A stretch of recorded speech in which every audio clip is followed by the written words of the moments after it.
पहले रूस यूक्रेन, फिर हमास इजराइल और अब ईरान और इजराइल। कुल मिलाकर इनडायरेक्टली थर्ड वर्ल्ड वॉर चल रहा है। पूरी दुनिया कई हिस्सों में बटी हुई है। कोई इजराइल का साथ दे रहा है तो कोई ईरान का, कोई रूस के साथ नारे लगा रहा है तो कोई रूस के खिलाफ। लेकिन भारत अभी भी न्यूट्रल है और इसका ये न्यूट्रल रवैया आज से नहीं है बल्कि सदियों से रहा है। दरअसल भारत यूजुअली दूसरे देशों के विवाद में डायरेक्ट इंटरफेयर नहीं करता। आज तक ऐसे सिर्फ दो ही इंसिडेंट लोगों को याद होंगे। पहला, इंदिरा गांधी का बांग्लादेश की मदद के लिए सेना भेजना, और दूसरा राजीव गांधी का LTTE यानी liberation tigers of Tamil Eelam के खिलाफ श्रीलंका में मिलिट्री इंटरफेरेंस। और इन दोनों की सजा इसे भुगतनी भी पड़ गई। उधर बांग्लादेश बन गया, इधर LTTE ने राजीव गांधी को मरवा दिया। लेकिन इसके अलावा एक इंसिडेंट और है जब भारत ने अपनी सेना मैदान में उतारी और मसीहा बन गया। हम बात कर रहे हैं कोरिया युद्ध की।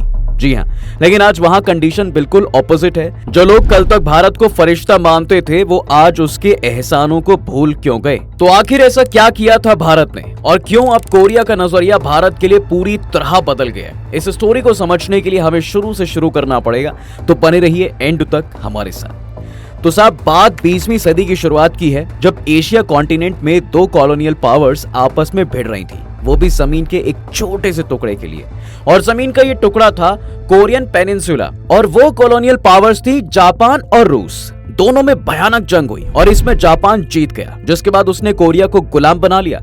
अब कहने को कोरिया का अपना शासक था, लेकिन पूरी ताकत जापान के हाथ थी। 1926 में ये शासक भी मर गया और कोरिया पूरी तरह जापान के हाथों की कठपुतली बनता चला गया। साल 1945 तक कोरिया पर जापान का शासन चला, वो भी बिना कोरिया के रोक टोक के। लेकिन 2 सितंबर 1945 को जापान दूसरा विश्व युद्ध हार गया। इसी के साथ कोरिया भी उसके हाथ से निकल गया। वहीं बिना लीडर के कोरिया का फ्यूचर अब बीच में लटक गया। कोई कुछ सोच पाता इससे पहले कोल्ड वॉर शुरू हो गया, जिसमें आमने सामने थे सोवियत, रूस और अमेरिका। इस दौरान दोनों ने आपस में डिसाइड किया कि भाई कोरिया को आधा आधा बांट लेंगे। अगस्त 1945 में कोरिया के बीचों बीच एक लकीर खींच गई। अमेरिका के पास गया साउथ का हिस्सा यानी रिपब्लिक ऑफ कोरिया उर्फ साउथ कोरिया। वहीं सोवियत के पास आया नॉर्थ का हिस्सा यानी democratic people's republican of Korea means north Korea. दोनों ही देश अपने अपने हिस्से को कंट्रोल कर रहे थे। नॉर्थ कोरिया में तानाशाह किम इल सुंग की हुकूमत थी, जिसकी नजर अब साउथ कोरिया पर भी थी। उसने 1950 में साउथ कोरिया पर अटैक कर दिया। इस युद्ध में उसे चीन और सोवियत रूस का भी सपोर्ट मिला। चीन में कुछ साल पहले तक कम्युनिस्ट और नेशनलिस्ट के बीच लड़ाई भी चल रही थी। इसमें कोरिया के तकरीबन 50,000 सैनिक कम्युनिस्टों के सपोर्ट में लड़ाई लड़ रहे थे। चीन में माओ की जीत के बाद ये सैनिक उत्तर कोरिया चले गए ताकि किम इल सुंग की तरफ से युद्ध कर सके। दूसरी तरफ रूस के तानाशाह स्टालिन भी किम इल सुंग को हथियारों को सप्लाई कर रहे थे। यानी नॉर्थ कोरिया के ऊपर सोवियत यूनियन और चीन की कम्युनिस्ट ताकतों का हाथ था। लिहाजा इस लड़ाई में साउथ कोरिया कमजोर होने लगा और किम इल सुंग ने एक एक करके साउथ के कई हिस्सों पर कब्जा करना शुरू कर दिया।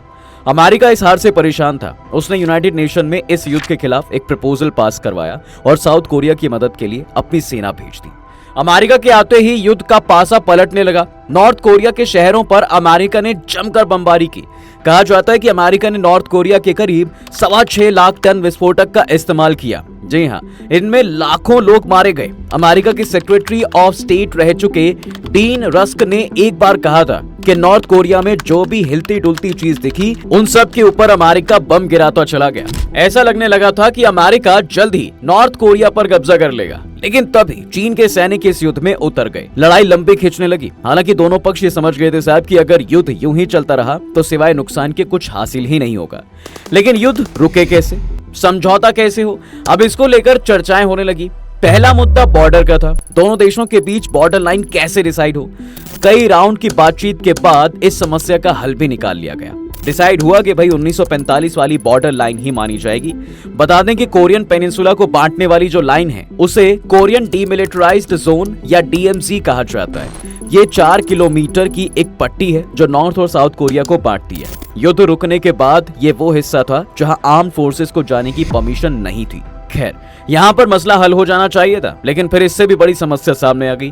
इस युद्ध की वजह से दोनों खेमों के लाखों लोग कैद थे। अमेरिका ने नॉर्थ कोरिया के 1,70,000 सैनिकों को बंदी बना रखा था। समझौते के अकॉर्डिंग इन लोगों की अदला बदली होनी जरूरी थी, लेकिन एन मौके पर अमेरिका अड़ गया। उसका कहना था कि कई सैनिक वापस चीन या नॉर्थ कोरिया जाना नहीं चाहते, ऐसे में वो जबरदस्ती उन्हें एक कम्युनिस्ट सरकार को नहीं सौंप सकता। यहीं से इस युद्ध में भारत की एंट्री हुई।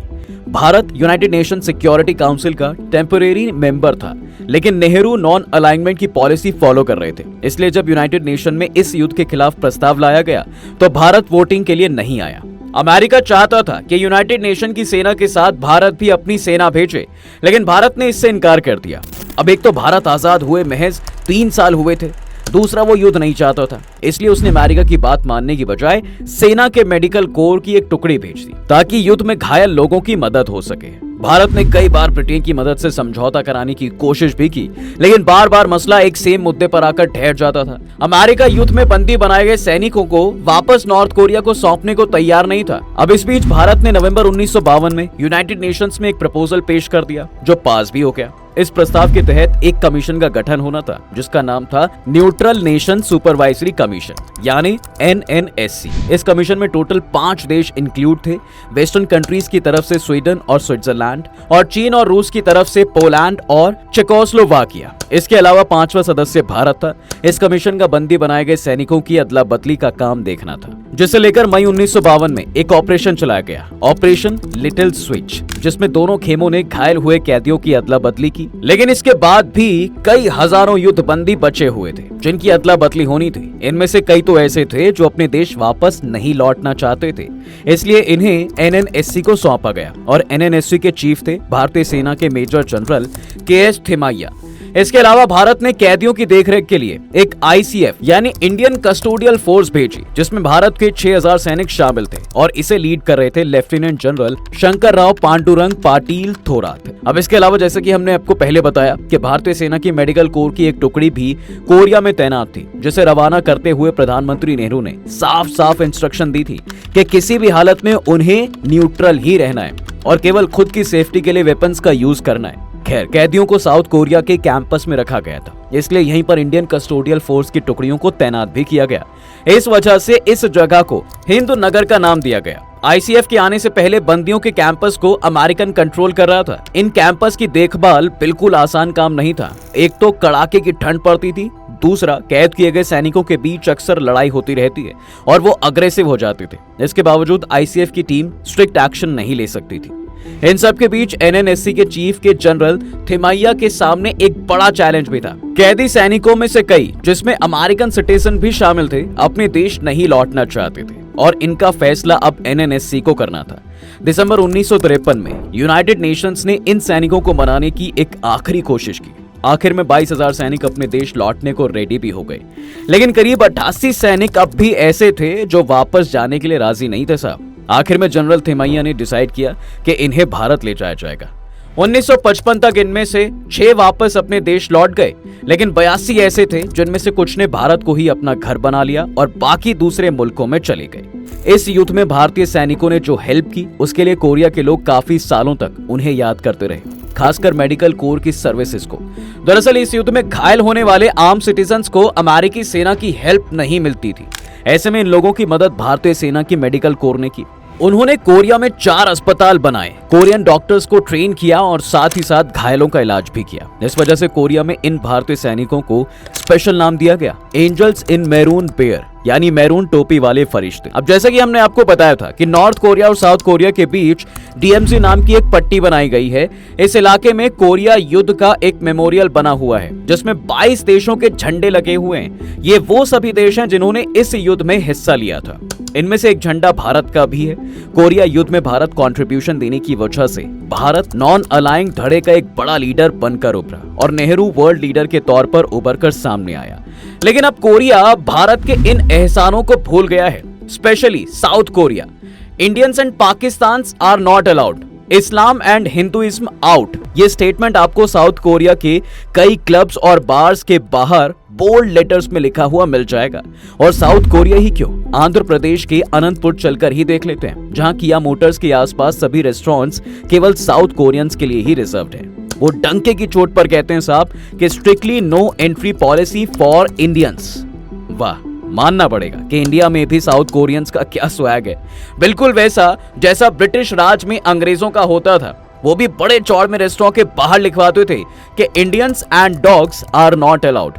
मगर सरप्राइजिंगली ये वही साउथ कोरिया है जिसके लोगों को बचाने के लिए एक समय पर भारत सबसे पहले दौड़ा था। अगर आपका चेहरा चांद सा खूबसूरत नहीं है और आपके पास बेदाग गोरापन नहीं है तो एक रिस्पेक्टेड नौकरी तो भूल ही जाइए, क्योंकि उनकी नजर में शायद आप ये डिजर्व ही नहीं करते। एक्चुअली यहाँ रेसिज्म बहुत ज्यादा है। यहाँ जॉब के लिए आपके रिज्यूमे के साथ साथ आपकी फोटोज, हाइट और ब्यूटी स्टैंडर्ड्स की सारी इंफॉर्मेशन ली जाती है। अगर आप उन पर खरा उतरते हैं तो नौकरी पक्की, वरना थोड़ा और मेकअप पोत कर आइएगा साहब, या तो प्लास्टिक सर्जरी करवा लीजिएगा। आज साउथ कोरिया में वर्किंग कंडीशन के हाल इतने बुरे हैं कि हर साल यहाँ 20% से भी ज्यादा यूथ प्लास्टिक सर्जरी कराती है, फिर चाहे इसके लिए उन्हें कितने ही जोखिम भरे ब्यूटी ट्रीटमेंट से क्यों ना गुजरना पड़े। और सरप्राइजिंगली कोरियन गवर्नमेंट भी इस रेसिस्ट ट्रेंड को खुलेआम सपोर्ट करती है। साउथ कोरिया में खूबसूरती का ऑब्सेशन आज से नहीं है, बल्कि वैसे दशकों से चला आ रहा है। सुंदरता की यही क्रेजीनेस इंडिया में लैक करती है और हम कहीं ना कहीं इनके ब्यूटी स्टैंडर्ड्स पर खरा नहीं उतरते हैं। इसलिए इंडियंस को साउथ कोरिया में रंग को लेकर भेदभाव झेलना पड़ता है। अब क्योंकि ज्योग्राफिकली कंडीशन के चलते भी ज्यादातर इंडियंस रंग में सांवले होते हैं, इसलिए हम उनके परफेक्ट ब्यूटी अपीयरेंस में